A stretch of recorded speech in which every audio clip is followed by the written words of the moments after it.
Hey, welcome to the podcast. Today we're joined by not only a friend, but a church member, but also a guy that has an incredible testimony, Joshua Broome. And Joshua, man, you've got an incredible story. And today we're going to be talking about things like pornography, its impact and effects on our kids. We're going to be talking about how to live free in a digital media world. Yeah. And you're probably an expert in this area. And so we're blessed to have one of our own come and share. But before we dive into all of that, just start with your story of just being in the adult film industry, but then having a radical encounter with Christ, and now just being passionate about steering kids and families and adults away from that industry and towards the one truth, who's Jesus Christ. So kind of share your story, man. Yeah, I think to tell the story with the context it needs, I would need to just hop back in time for a moment. Just growing up as a kid in South Carolina, not having a dad was a huge part of my story. And not only having a dad, my dad, even my grandfather having a convenience store across the street from the restaurant that my mom worked at, and then literally sitting at that booth. You know how it is as a teenager. I'm eating my second lunch before I eat my third dinner. And I'm sitting there and I'm looking out this window and I see this green Z71 pull up, and it's my dad. And Grandpa comes out and tells him hello and tells him goodbye when he leaves. And eventually I see my dad pull up, and he's got my brother and my sister, and I don't know my dad, my brother, or my sister. And even with them being across the street, I could see them, but they weren't in my life. Right. And just the way that your brain works is like, man, you got to make sense of what doesn't make sense to you. And what made sense to me is, man, if my dad is across the street and he doesn't want to be in my life, then maybe there's something wrong with me. Right. And then as the way that God has designed most men, we as achievers, which is a good thing under the surrender and submission of Jesus Christ, where we do good work and we have good work ethic and we work hard and all that good stuff. But if you filter in brokenness to that, you can believe the lie that you need to work really hard so that you can feel like you're enough. And that was what I believed. I'm like, man, if I'm the problem, maybe I can be the solution. And that kind of set the path for me trying to be the best student, be the best athlete, not so that I could be good at academics or be good at athletics. I wanted to hear what could maybe mitigate the gap in my heart, where I wanted to hear, son, I'm proud of you. Sure. So I thought maybe if I hit enough game-winning shots and made enough A's, that would replace that void in my heart. And it did in a moment, but it never lasted. And then at 13, I saw pornography for the first time. And not having a dad, not having a biblical foundation, like my grandparents were Christians and went to church, and I went to church with them sometimes, but I didn't have a foundation of who I was in Christ. I certainly didn't understand the Bible. I didn't have a relationship with God. So I saw, the world educated me on what sex, intimacy, and, even relationships were. And I saw that, and I started using that as a lens in which maybe if I do what I see, I'll feel what I don't. Right. I'll feel accepted. I'll feel love. And that just kind of set the bar for me to make a ton of bad decisions. And I go to college, and I'm in a fraternity, and I'm playing college basketball, and I've got access to stuff which just made, the brokenness worse. I moved to Hollywood, and I'm modeling and acting, and I'm making good money, and I got friends, and I'm living in a cool place. And then in walk these 3 girls at a bar, and they were headhunters for the porn industry, meaning that they got sent out on Friday and Saturday nights looking for good-looking guys, good-looking girls, and they would just ask them, hey, would you ever consider doing porn? And which seems crazy, and I thought it was crazy when I heard it. I'm just like, no, I never wrote down like somewhere like what I want to do when I grow up, do that. And I just thought, that seems crazy. But at the same time, I didn't have a good reason to say no.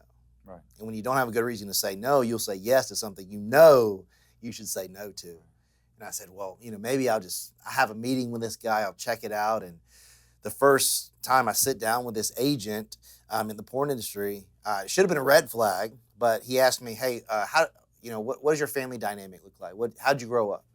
That was the first thing he asked me. And it was a value proposition. He's trying to extract information from me so that if I say, hey, I grew up just me and my mom, perfect. You got a father wound. Right. So I can use that information to manipulate you to get you to do what I want. So I'm going to say, hey, man, I can make you famous. I can make you feel seen. I can make you feel special. I can fill that void. We'll make you famous. You'll be the guy, and you're an actor. That's awesome. You can use that, to leverage, your platform in this industry, and you'll be the guy. You'll make all the money. You'll be the star. And the scariest part is he wasn't lying. I made millions of dollars. I became a star in that industry, but it equated to so much brokenness because it was a counterfeit version of what I actually wanted to do. And that blew up my life. And, I did one film and it blew up my life. My actual manager for acting and modeling fired me on the spot. This is goodbye, huh? Oh, yeah. I mean, this is 2006, so very different world. Yeah. So it's like, you did a porn, like we can't be associated with you. Like we think the world of you, but so sorry, you're out. And then, as a kid, I put all my worth in. If you would have asked me who I was, I'm like, man, I'm my mother's son. I remember as a kid, throwing a can of green beans at a guy trying to talk to my mama in the grocery store. I'm like, get away from my mama, and then when my mom was hurt, when I told her I did that, because, being from a small town in South Carolina, it only takes one person to know one thing for everybody to know everything. Yeah. And someone saw it, and someone said to somebody, and then all of a sudden, my uncle found out. My uncle told my mom, and my mom called me. Joshua Luke. Did you do this? You got the middle name out of it. Yeah. Oh my gosh. Yeah. I bet. And I was just like, Mom, I did. And to hear the hurt in her voice, it's like, man. Because what Satan did in that moment was that he almost like doubled down on the lie that I believed about myself. Like in the same way that when I saw that my dad didn't want me, I felt inadequate, and it made me feel like I was less than. Right. And maybe it wasn't that I was a kid that bad things happened to. I began to believe I was bad. Right. And Satan doubled down in that. When I hurt my mom, it was like me hurting the only person that never hurt me. Satan whispered in my ear, see, you're exactly who you thought you were. Right.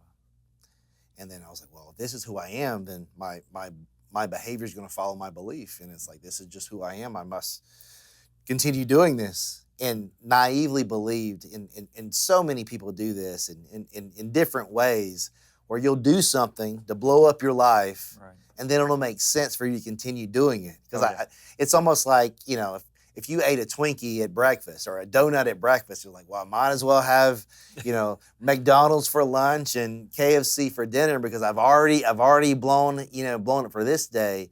And we don't look at the totality of our life. Right. And it's like, that's how I thought. I'm like, well, I've already blown it, so I might as well double down. And that's what I did. And I stayed in that industry for 7 years. And 7 years. 7 years, did 1,000 movies and won 30 different awards, made millions of dollars, and had all this stuff. And I had, I had the Breitling and the Penthouse and all this stuff, and was doing movies on Showtime even and stuff. And in 2012, I finally won this award that I was trying to win, where it was like Performer of the Year. So it was like the biggest award you can win. And, I'll kind of transition from here. But this moment in my life, it was like, if I won Performer of the Year, it was my peers in the studios in that industry saying, you're the guy. Right. And I thought if I felt chosen in that way, that would validate me in a way that would supersede the brokenness in my life. Did it? And when it didn't, I think it's a wild way to look at like Romans 2:4, where it talks about God's love, His kindness, His patience leads us into repentance. Mm-hmm. And it's like God allowing me to experience everything that I thought would fix my life, to realize that it would not fix my life, that it was Him and Him alone that would fix my life. I was just like, gosh. And then it amplified the anxiety, deepened the depression, and I tried to take my life. Wow. I thought I've gone too far, I've done too much. And then, that was the turning point. As you got to where you thought you would be, that you would feel fulfilled, it'd be everything, and it wasn't. Yeah. And so it became worse. Yeah. And then I thought it was either die or run, and I ran, and then I put on another hat and built another kingdom. So I opened a gym and got a bunch of credentials and got a great mentor. And there was this guy who was the strength conditioning coach for the Carolina Hurricanes that mentored me and invited me to a bunch of people. And all of a sudden I was doing strength conditioning for a few universities. I was training the Wake County SWAT team. And I was doing all this stuff and making good money again. still same person, still broken, still unsatisfied. And then this girl walked into the gym that I was coaching, and I asked her out about 17 times, and she said no 17 times. And then she was just like, hey, I go for a long run before church on Sundays. You can come with me if you want. And I went because I was going to, take whatever I could get. And I don't know if it was conviction or more so like me trying to get in front of a problem before it happened, because I was like, man, she doesn't really hang out at the gym, so she probably doesn't know my story. And I was just like, hey, just so you know, I'm this kid that, his daddy didn't want, and me trying to fill that void, I did a lot of bad things, and specifically I did a lot of pornography, and it's on the internet for the world to see, and that creates a ton of shame in my life. This is who I am, not what I did. Yeah. This is who I am.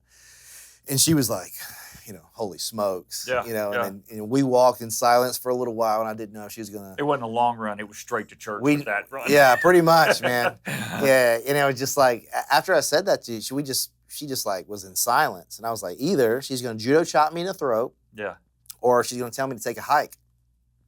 And instead, after a few minutes, she just kind of planted her feet and looked at me, and she was like, hey, I don't want to overlook the stuff with your dad. I can't relate, but I bet it's incredibly painful. And I don't want to say that your decisions don't have consequences. I'm not saying that at all, but I do want to tell you that you're not defined by the worst thing you've ever done. And you won't be defined by the greatest thing you ever do, because you're not the author of you. God is. Do you know him? And the answer was no. Yeah. And she invited me to church, and I heard a sermon on 2 Samuel chapter 9, and when Mephibosheth responded in verse 8 saying, hey, I understand you're offering me, this land and a seat at the table and inviting me into your kingdom, but don't you know who I am? Like, where he refers to himself as a dead dog. I was like, gosh, like, yes. And then he pivoted to Hebrews 12:2, and there was something about the joy that was set before him that captivated me. I'm like, where would that joy come from? Right.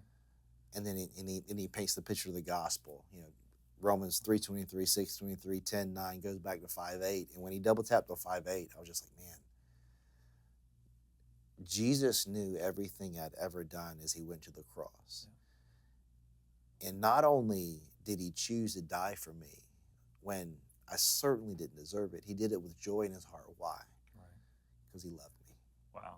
And that changed your heart, changed your direction, and now put me on my face. Yeah, and one of the beautiful things about it is you've taken that experience that you had, and you acknowledge a real crisis we're experiencing, and in our country and pretty much around the world. We're going to talk about that in a second. So, man, I'd love for you just today's very different than 2006, very different, or 7 or 8, or even 2012.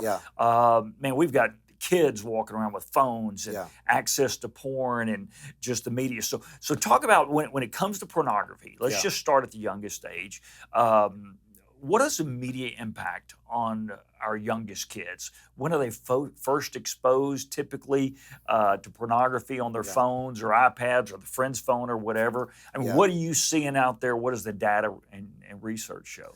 Yeah, so average age of exposure is somewhere around 8 years old. So it was trending towards 11, and it was because that was when around between 11 and 13 years old when people were getting their first cell phones. Well, now since post-COVID, because of the utilization of iPads and other technologies, that's just become a normative in schools. And on those devices, they're unprotected. And 84% of the time when kids are seeing porn for the first time, they're on an unprotected device, not looking for porn, because porn is looking for them. And they could type in something about the human body and find hardcore pornography. Wow. So it's either being showed to them on devices where they're looking for something simple, or it's being showed to them by a second party. But 84% of the time, there's not a kid that heard something and he felt, man, let me look up porn. No, it's being shown to them involuntarily. And then because of that, your prefrontal cortex is only around 50% developed between 8 to 11 years old. So that part of your brain, it determines how you regulate your emotions, and it's your ability to be resilient. It impacts your impulse control. So how evil of it is of Satan to impact the part of your brain that doesn't allow you to not do the thing you don't want to do. And it's like, well, if it impacts your ability to regulate your emotions, that exists beyond porn. Like, that contributes to obesity, suicidal ideation, depression, anything where it's like, I have an emotion and I don't know what to do with it because the part of the brain that is used to dictate that and to regulate myself is now damaged because I'm consuming something that's harming my mind. Wow. And so it starts so young, but Yeah. how does that then translate as you move up into maybe you're exposed at 8 or 9 or 10, and then you move into your teen years, and then all of a sudden puberty kicks in. Yeah. What's the impact not just on the kids, but now on teenagers? How do they respond? Yeah, it's wild to look at that data because Barna did a research thing with myself and Pure Desire, and we polled 3,500 different youth ministries within different churches across the United States. And what we found is in 87% of those churches, ages 18 to 25, 87% those teenagers to 25, they're watching porn once a month, minimum. That's in the church. In the church. In the church. And then 67% of girls in the church, 18 to 25, watching porn at least once a month. Now that's been a significant change as well. Yeah, Everybody always thought, man, this is a boy problem. This is a guy problem. But now it's also a girl problem. So that number is up. That number is up 400% since COVID. Wow. And I think it's a lot to do with COVID, but also OnlyFans. And like the OnlyFans data is insane. Yeah. But let's just double tap on what we're talking about. So with pornography, if you look at Netflix, Disney, the NBA, that collective revenue for 2024 was $153 billion. Porn's revenue for 2024 collectively, $172 billion. So more than all three of those combined. All three of those combined, almost by $20 billion.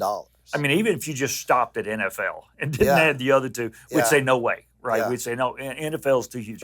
And that's the impact. That's the revenue that the porn industry just makes every year. And it's free. And it's free. So what does that mean? So, what does that mean? Yeah, so like because they make all their money via marketing dollars. Right. So meaning that why does a Super Bowl commercial cost exponentially more than, a minor league baseball game? Right, Like why would it cost more? Well, you got more eyes on it. Yeah. So where there's eyes, there's dollars. Right. So to the extent in the last presidential election, 7 swing states, they ran an ad on one website and it said, hey, if you do not vote a certain way, you're going to lose access to this website. And in 7 states, they did that. Why would you do that? On that one website, 100 million unique users per day. Per day. So per day. So what is that? I mean, and then another number, and I'll stop. Regarding ad revenue. So how much money do they make off of ads? $4.3 million per day. Per day. Per day. So that's how big the problem is, and it's so big. To your point, and really to answer your question, it's shifting, and discipling a culture where if something is seen as normative, it's seen as normal to do. That's right. And because of that, what used to be behind a paywall or HBO, late at night or whatever it might be, it's readily accessible. And because of the way that we consume content now, because of streaming, it's like you can watch, I don't have to, because Monday Night Football, man, that's late for me, maybe I'm old, I don't know, but it's like Monday Night Football, unless it's a game I really want to watch, I'm probably going to catch it the next day around like 2 p.m. or something like that, because I can't stay up to 12 a.m. Right. But so it's like I can watch whatever I want, whenever I want, and there's no barrier. So it's like I can have access to anything, which is not a good thing. Wow. And you mentioned a word a few seconds ago. You mentioned discipling. It's discipling. Yeah. The reality, I've said this a number of times from the pulpit, is we're all being discipled by something all the time, whether we know it or not. Yeah. And the truth is, with the revenue power and the eyes it can gather, the porn industry absolutely can disciple our kids. Yeah. To hide it, to not let mom find out, to then say something else if she does find out to make her feel better. But at the end of the day, you also mentioned something else. They're after you. Yeah. Right. You don't have to go looking for it. They're going to find you. Yeah. And so there has to be those barriers in place. Now, you mentioned OnlyFans a few seconds ago. Define that, because there might be some people that don't quite know exactly what that is. Well, number one, don't go there. Don't go there. Yeah, don't go look this up. Don't go look up anything we're talking about today. Yeah, but I would say, so what OnlyFans is essentially, if you look at content creation the way it is now, meaning that you've probably heard someone say, well, they're a content creator, meaning that they put content on YouTube, Instagram, Facebook, TikTok, whatever it is, and they put content there, and they have enough viewership where that entity and other marketing entities, they pay them money to create content. And that is not a new concept to the porn industry, because the porn industry has been doing that for 15, 20 years. Right. So that is actually a borrowed concept like from them. But now there's a website, and it's OnlyFans, and essentially, like when I was in the industry, there was probably like 10 to 15 large production companies, and then that would be filmed like on a site and then turned into a movie and then partitioned into things that you would see on a website. It doesn't work like that now. Like anyone, anywhere with an iPhone can create content and plug it on this site. And that's the danger in that, because the barrier to entry is incredibly low. All you gotta do is have an iPhone and be 18. Right. And what we're seeing because of that, 2 weeks ago, an 18-year-old that had been posting provocative content as a underage, it was as close as you can get to the line without going over the line. She had built a following to the extent where she was like, hey, when I turn 18, I'm gonna start an OnlyFans. When I turn 18, I'm gonna start an OnlyFans. To the extent where she made $1 million in 24 hours. Just as soon as she started. As soon as she started, as soon as she turned 18, like the minute, because she had already filmed it. Right. So the minute the clock struck midnight, she just let's open the floodgates, to the extent where there was enough predators watching this, thinking this, that she made $1 million in 24 hours. Like, that is the world that we live in. That's the world we live in. So OnlyFans is essentially a content creation place where it's pornography, but it's presented as you can have access to my life, and it's really catfishing 2.0. Right. Because if you talk with some of the people that are on the back end of that or have gotten out of that, you'll see that essentially some of the girls that have a large following, whatever, you think, because what you pay for, so you pay a minimal fee to have access to their page, but what you really pay for is to talk to them. So you pay X amount of dollars for a message, X amount of dollars for, essentially you pay some money for a message, more money for a picture, the most money for a video. But it's supposedly coming directly from them. And that's where all the money takes place. But the larger creators, well, they are represented by an entity that flies them out somewhere, and they do a lot of stock footage. And then there's somebody else doing it. There's a sweaty guy in the basement somewhere talking to you, and they got this stock footage, and they're just plugging and playing something that sounds similar to what you're asking for. So you're I'm not glad even you're talking to exposing that. person. That may cause some people to stop using it if they're I watching hope it. So, man, and OnlyFans, you sent me a stat or something that most of the people on OnlyFans like 18 to 24 or something. Girls, is that kind of? Yeah, around 18 to 24. I think like 90% of it are girls. And I would say the most staggering statistic out of all the stuff that I shared with you regarding consumers, 89% of the consumers of that content are married.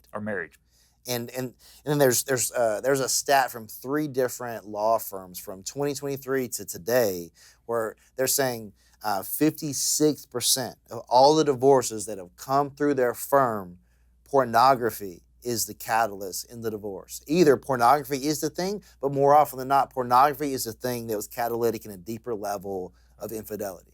So that's crazy. So here you are. You have pornography industry starts. It gets in our phones. It gets in our kids. It gets in our teens. Then ultimately, it gets in our marriages because we're drawn to it.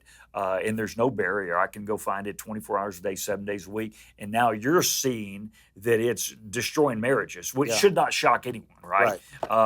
Because if you think about the whole porn industry, what's it about? Right? It's not about monogamy. It's not about God's way or God's plan. Man, as you fast forward and we think about the industry, where do you see the hope Yeah. And I mean, if there is hope going forward, where do you see the encouragement of the guardrails for the parents going forward? Yeah, I would say that, I mean, I love that there's people, even in the AI industry, that they're saying, hey, even social media, this is an amoral thing, not a good thing, not a bad thing, but a middle road thing. And it's not, God will tell us it's not what in our hand is godly or ungodly. It's who's in our heart and who's Lord of our life. So what we do with what's in our hands, and what can we do with social media? So there's entities that are trying to create content to scour websites to get rid of non-consensual content because of AI. There's one more thing I want to double tap on before we move on. So what does that look like in the life of a teenager? Like, why is this dangerous? Well, 113,000 times this has happened. There's a teenage boy on Instagram, Snapchat, one of those, and they get a message from a cute girl. And like, oh, okay, she's cute. And they start talking. And then all of a sudden the conversation turns sexual. And the girl says, send me a photo. And then maybe there's resistance. Normally there is. And then he finally does, because it was like, if you send me a photo, I'll send you a photo. And then the young man sends a photo, and then they say, got you. Like I got this, and look, here's a screenshot of all your family and friends. I'm gonna send it to all of them. Send me $500. You got 24 hours. So that's extortion. That's happened 113,000 times this year. Wow. And I would say it's called sextortion. Going on all the time. All the time. Well, but here's the saddest part of that. 884 times this year, that little boy has taken his life. Oh my. 5,000 times that's happened since 2023, taking their life. Wow. Just the embarrassment, the shame. I mean, this is happened. This is not like somewhere else. This is happening in America. Yeah, yeah. So at the end of the day, it's when I have opportunity to speak to these young men and young women, why would you send the photo? Right. Like, why would you send the photo? And if you're not watching porn, if someone asks you to send a naked photo, no way. No way. Right. That you're crazy. Yeah. Absolutely not. But something about consuming that, it's not just that it's beyond, it's so much bigger than I'm watching something I ought not watch. Well, that's discipling me. If it's discipling me, well, that input is going to determine my output. And it's going to move, it's going to blur the boundaries of what I say I wouldn't do. And in the same way to the person that at 50 that blows up their life, that loses their job and loses their ministry and all this stuff, is like, man, if you'd have asked that person 10, 15 years ago, I love my wife, I love my kids, I love my calling, I would never do that. Right. But it was this one act of compromise that continued to move the line, and all of a sudden you send a text that you wouldn't have sent, and then you have a conversation you shouldn't have had, and then you have a lunch that you shouldn't have had, then all of a sudden you end up doing something you said you would never do. But if you follow the breadcrumbs back, it's when you started to blur the line. And probably porn. Yeah, absolutely. 100%. No other way. I mean, you look at Jeffrey Dahmer on death row saying, you know what everyone on death row has in common? They're all porn addicts. Yeah. Because it deteriorates your brain and makes you see people as commodities. So if I see a person as an object, well, what I learn is, I'm supposed to love people and use things, but I start to learn, it's like, no, I use people and love things. That's right. Because people become one and the same. Well, and interesting enough is what you just say. It shouldn't shock us that a bad platform brings about bad actors who ultimately going to harm you. And these are conversations that parents have to have with their kids. Yeah. You cannot make the assumption that, well, my kid's not looking at it, or my kid's not watching it, whatever. Yeah. That's just putting your head in the sand. Yeah. And it's not if they see it, it's when they see it. It's when they're going to see it and how you're going to respond to it. And so hopefully there'll be some moms and dads that'll look at this, maybe show their kids, sit down with your son or your teenager, say, it's going to be uncomfortable, But I'll guarantee you, if you're not careful, there's going to be uncomfortable conversation in the future anyway. Oh, absolutely. So might as well go ahead and have it right now, Yeah, because if you've given them a phone, well, let's say if you're connected to the internet or they ever go out of the house, they're going to see it because it's just that readily available. So thinking about the hope going forward and the discipleship, hope in Jesus, as we just heard your story. Yeah. There came a moment in time when God did something special in your life, and now you're one of the most outspoken people for just wake up, but also see the dangers of porn. But so think about the discipleship end of it. Parents talking to their kids, churches communicating to students along those lines. Yeah, I mean, I love that God doesn't just save us from something, he saves us for something. Mm-hmm. And at the end of the day, the thing that I care about most is preaching the gospel. Right. But what God did in my life, he started opening my eyes up to, man, I can be a Trojan horse in that I've got information against the enemy that will help destroy the enemy. Right. And I became an expert in not only, I've got an anecdotal story of what it looks like of the brokenness in the industry, but I started looking at, man, what does porn do to the brain? Yeah. What is porn doing to society? What is the trajectory of pornography that has existed when we see it written on walls in Mesopotamia 2,000 years ago, and we see the first film that ever came out ever. First silent film comes out, 6 months later, first porn film comes out, and it's called Casting Couch. And the fact that it's called Casting Couch and a world understands what that means, like points to significantly brokenness. But I say all that to say, I found hope in Christ, and I found restoration in community, walking with Jesus, applying the Bible to my life, looking at the Bible and saying, okay, if I want to follow Jesus, there's things that need to go, there's things that need to die, there's things I need to process through. And there's just really great resources out there. Protect Young Eyes is a phenomenal resource. Bark is really good. So Bark is essentially the covenant eyes. These are browsers. These are guards. So Protect Young Eyes is a website. It's an informational website. Okay. It's saying, hey, here are things that are going on in culture. Here's practical steps to walk your kids through if they see it, to protect them, to regulate media, things like that. Bark is essentially covenant eyes for kids. For kids. So you put Bark on all of their smart devices, and what it does, it number one, it creates a barrier so that they can't access certain things. But beyond that, it tells you if they're having inappropriate conversations, meaning that not just they're saying sexual things, but if there's conversations around bullying, if they're talking about self-harm, if they're talking about drugs or anything like that, you get notified. And then you can have a proactive conversation. Yeah. And then you go way back to like kids. There's a book called Good Book, Bad Pictures, 20 years old, phenomenal resource. And it says this, hey, guess what? Private parts are private, but sometimes people put them in pictures, in books, and make movies with them. You should not see that. And in the same way, if you're scared, come to mom and dad. Hurt, come to mom and dad. If you see something you should not see, which is that, you're not bad. Don't allow shame to do what it did in the garden, to cover up and hide. Right. Come to me and let's process it. Because just because you saw that, it is a bad thing to see, but it doesn't make you bad. And what that does, it creates an opportunity for them to understand, I can bring this to you. Because what we don't say says something. Yeah.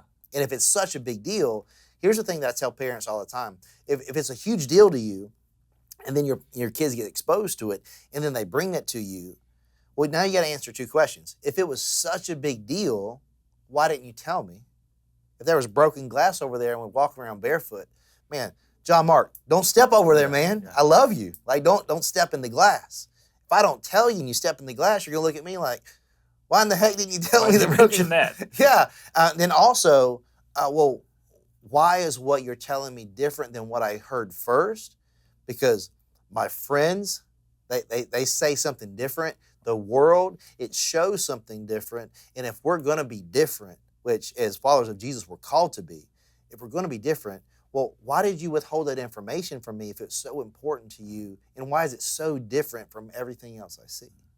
Because we're going to have to give an apologetic for why you shouldn't watch that, why you shouldn't live that way. And so you'd be very much an advocate for parents just with their kids. Just go get in your kid's face about this and get in their face early about it in the right way, right? Yeah, because I think we have this instinct where it's like, man, we shouldn't look at Song of Solomon and blush, right. You know? Like sex shouldn't be like this thing that's like weird. Because if we treat sex as weird, then, well, they're going to believe there's something wrong. Right. And then they see something, they're not going to bring it to you because they're like, oh, we don't talk about this in our house. We don't talk about this in our house. Yeah. So by just saying, hey, this is the reality of what's in the world, and it's actively looking for you. Yeah. Like that's how a predator like has access, to kids. Or it's like you look at the research, like predators that prey on kids, they look for kids that have like a weak father figure. Yeah. Yeah. And stats have proven that out. Right? Yeah. And that's why fatherlessness is such a big deal. That's why the church, that's why you need to be plugged into the church so that, man, there's people that stand in the gap. Yeah. It's like if you God's design is for one man and one woman for one lifetime, but if maybe death happens, maybe divorce happens, maybe sin happens, and all of a sudden you don't have what you need, that's when the church steps in and does what the church does. As we kind of begin to wrap this thing up, I've read your book. Tell us a little bit about your book, and tell us kind of what was the heartbeat of the book, and just give us a summary of it. Yeah, so for me, so the book's called 7 Lies That'll Ruin Your Life, and it's really talking about, hey, here is a lie from culture, really from Satan, that if you believe that lie, the problem with believing a lie is if you believe a lie to be true, you live as if that lie is true. So I talk about how believing that lie impacted my life in a negative way, and I share in each chapter, I share someone else who also believed that lie and how it was detrimental in their life. Then I share, hey, guess what? When I look at 2 Timothy 3:16, it's talk about all scriptures God breathing good for teaching and rebuking and reproof. I'm like, man, reproof, what does that mean? To dismantle and destroy. Because God wants to give us a good foundation that we can stand on. So you don't need to just stop believing the lie. You've got to replace the lie with truth. And when you dismantle the lie and you replace the lie with truth, well, guess what? God has provided you with a plan and a purpose for your life that's going to lead to fruit, to fruition. And that's what the book is about. So, hey, reject the lie, cling on to the truth, and walk in the ways of Jesus. And no matter what's happened to you, no matter what you've done, no matter what you didn't have, Jesus is the way, the truth, and the life. And that's going to lead to a life that's meaningful. And I would say that the last chapter is probably the thing that I'm probably most passionate about now, but it's talking about forgiveness, but it's really anti-cancel culture. And really it's what's meaning is like, well, we believe that people should get what we think they deserve. And what does that look like in my life? Well, I still don't have the relationship that I would like with my dad. And when reconciliation doesn't meet your expectations, are you willing to forgive then? Right. To make it super practical, if my dad is not willing to be my dad and to be a grandpa to my kids, can I still forgive him? Right. Well, I'm called to. I forgive not because I'm supposed to, because I'm forgiven, but when you forgive contingent of an outcome, what you're trying to do is play God. I'm trying to maintain autonomy over my life, and we're not called to do that. So, and it's like, well, maybe that's easy to do in a moment. Maybe you felt bold, maybe you felt encouraged in that moment. Well, every Father's Day, since Cannon's been able to talk, he's always like, man, Hope's dad, Chris, is an incredible man of God, amazing, one of my favorite people in the world. Praise God for him. But Hope's family, they look like they fell out of the Hallmark Channel, And when Cannon interacts with his grandpa and he has his relationship with him, and then sometimes he looks at me, he's like, "Why don't you have a dad?" Yeah, hurts like heck, man. Oh yeah, still. And it's okay for it to hurt, but what Satan wants to do in that moment is to take that hurt and turn to bitterness. Yeah, that's why I love like Leviticus 6:12-13 talks about continuing to put wood on the fire. Wiping off the ashes, continuing to put wood on the fire. It's Christ's job to light the fire. It's your job to keep it burning. That's right. So it's like, man, I gotta bring that to the altar. Yeah. I can't let it lead me somewhere. I gotta take that thought captive and make it obedient to Christ. And what that looks like is saying, hey, it's okay to hurt, but this is what's most true. And I can't control the outcome, but I can continue to pursue him. Right. I can continue to forgive him. But also I can continue to hope for change. But it's so easy to get stuck in that. So that's what I hope to offer to someone. It's like, man, maybe it's yourself that you need to forgive. Maybe it's someone that did something to you, or maybe it was someone that you would hope that would show up or should have showed up and they didn't. You can't change that. Yeah. And unforgiveness, well, you know who it hurts the most? Absolutely.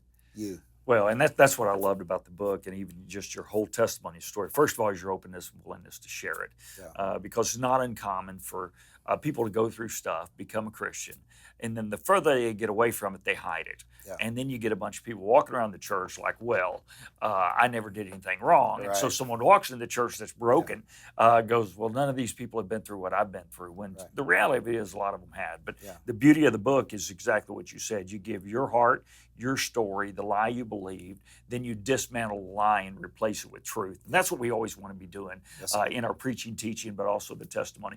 So give us a summary. We've looked at the impact of the pornography industry, the reality that our kids are going to see it.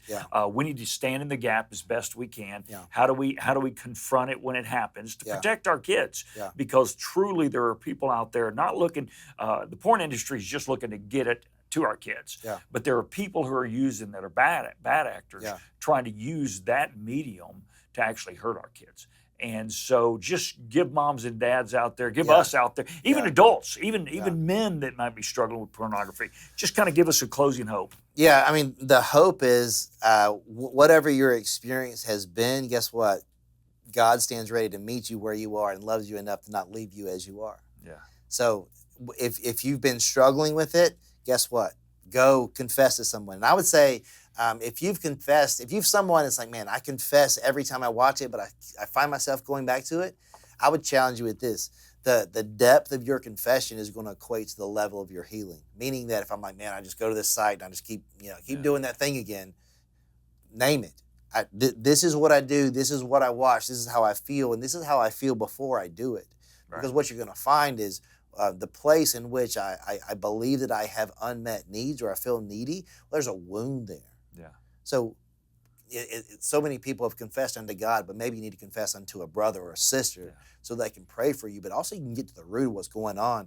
And then in that, man, be practical. If I keep tripping over something, move the dang wire. Or go a different direction. So maybe I need a flip phone. So for me, I had deleted all my social media.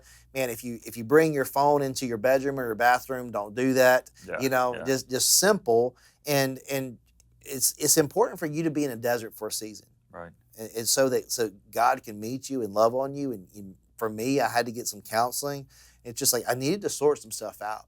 And for whoever is dealing with that. And also it's like we can protect our kids. And the way that we protect our kids, we're not passive, we're proactive. Right. Saying, hey, this is who you are in Christ. Because if we know who we are, it doesn't matter who we're not. We're not going to be wrestling with comparison if we're solidified in our identity. Like you're a son or you're a daughter of the King of Kings. Right. And that you're worth more than that. And this can hurt you. So, it's important that we understand that we've got access to a kingdom where, man, we've got access to royalty. So what does that mean? We should look like it. We should dress like it. We should talk like it. We should live like it. That's right. And if you understand that, well, that provides you an ability to be resistant against the scheme of the enemy. So you need to know that there's an enemy and have an armor, have a shield, have a team to go up against it. Man, thanks so much, Josh, for an incredible, just your heart, your life, your ministry, man, and God, just for God to use you in a powerful way. You still got to keep speaking the truth. And so I pray for your energy and your, where you going to next, So I'll be with Skip Isaac in Albuquerque, New Mexico next weekend. Very good. God bless. Thanks, Josh.